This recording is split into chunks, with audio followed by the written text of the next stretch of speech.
Fala galera, tudo bem com vocês? Começando mais um vídeo aqui no canal, continuando a nossa série sobre Gênesis, e nós vamos hoje para Gênesis no capítulo 27. Eu espero que você esteja gostando dessa série, a intenção sempre é trazer de uma forma menos complicada, ou seja, de uma forma mais prática e mais simples, mas trazendo sim a profundidade do que a palavra tem para nós, né, sobre o livro de Gênesis, hoje capítulo 27, e acontecem algumas coisas muito importantes hoje, muito curiosas, por assim dizer. Acompanha comigo na tela aí. Gênesis capítulo 27, do verso 1 até o 7, a palavra fala assim: E aconteceu que, como Isaque envelheceu e os seus olhos se escureceram, de maneira que não podia ver, chamou a Esaú, seu filho mais velho, e disse-lhe: Meu filho, e ele disse: Eis-me aqui. E ele disse: Eis que já agora estou velho e não sei o dia de a minha morte. Agora, pois, toma as tuas armas, a tua aljava e o teu arco, e sai ao campo e apanha para mim alguma caça. E faz-me um guisado saboroso como eu gosto, e traz-me para que eu coma, para que minha alma te abençoe antes que morra. E Rebeca escutou quando Isaac falava a seu filho Esaú, e foi Esaú ao campo para apanhar a caça que havia de trazer. Então falou Rebeca a Jacó, seu filho, dizendo: Eis que tenho ouvido o teu pai, e falava com Esaú, seu irmão, dizendo: Traz-me a caça e faz-me um guisado saboroso, para que eu come e te abençoe diante da face do Senhor, antes da minha morte. Eu falei até o verso 7, mas vamos dar continuidade aqui para ter um contexto melhor, tá? Agora, pois, filho meu, ouve minha voz naquilo que eu te mando. Vai agora ao rebanho e traz-me de lá 2 bois cabritos, e eu farei. 2 dos bons cabritos, perdão, e eu farei deles um guisado saboroso para teu pai, como ele gosta. E nós paramos por aqui, tá bom? Meus queridos, sabemos o que acontece aqui, né? Nós estamos falando, não é de uma bênção qualquer. Nós estamos falando da bênção da primogenitura, ou seja, essa bênção era somente uma bênção e era dada a um irmão.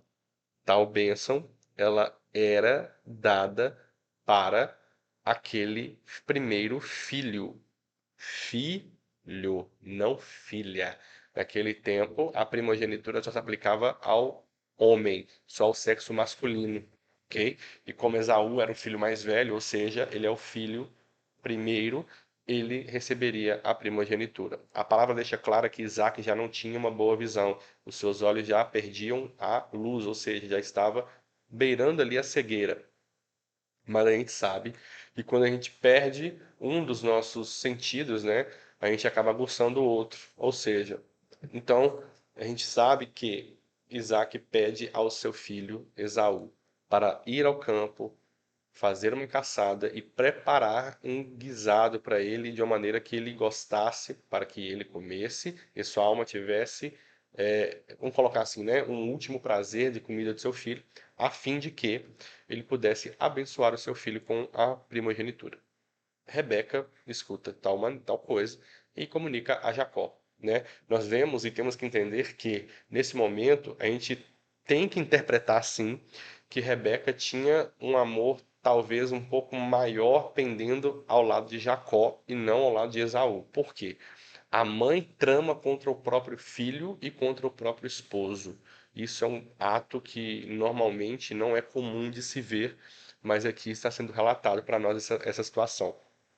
Essa mesma mãe manda o recado não, né? Manda seu filho vir até ela, conversa com ele sobre a situação e manda ele pegar bons cabritos, 2 bons cabritos, a fim de que ela faça um guisado da maneira que o seu esposo gosta. E aí vamos parar aqui. Gente, se você não é casado ou está casado, você vai. Aliás, se você não é casado, você não vai entender essa conversa, mas vai ter uma noção. Quando a gente não é casado, a melhor comida do mundo é a comida da nossa mãe. Quando a gente é casado, a comida da nossa mãe passa a ser a segunda melhor comida do mundo, porque a primeira passa a ser da nossa esposa. Que é isso, Thales? Você está falando que eu tenho que deixar de lado a comida da minha mãe? Não, não é isso.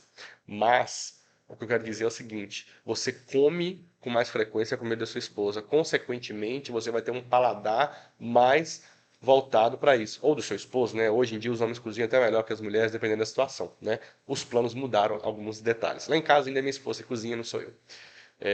Então, assim, essa é a situação. Por exemplo, eu gosto muito da comida da minha mãe, mas hoje, entre da minha mãe e da minha esposa, eu acho mais gostosa. Mas, pra mim, as duas batem um bolão, entendeu? Batem um bolão. As duas, quando se juntam na cozinha, eu posso saber que a comida vai vir boa. E aí, quem fica feliz é eu e meu pai, porque eu e meu pai que ficamos felizes com a barriguinha cheia, né? Mas aí a gente tem que olhar para essa situação. Então, como que o plano de Rebeca foi bem ardiloso, porque como que um marido não vai gostar da comida da sua esposa?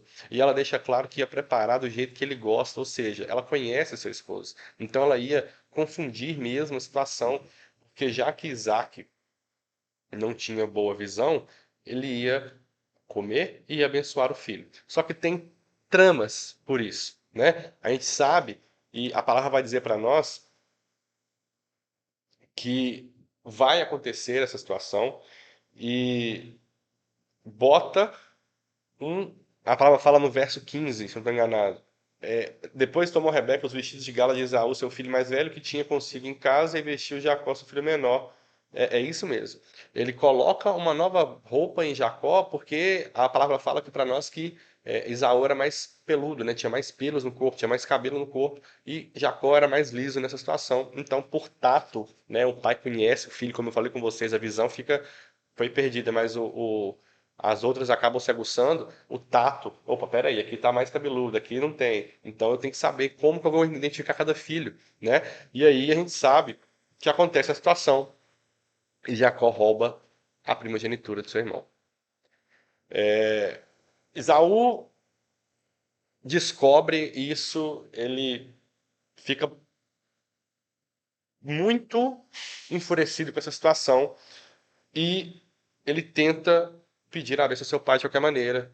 E acaba que Isaac, creio eu, que não conseguia entender a situação por totalidade, a não ser que foi enganado.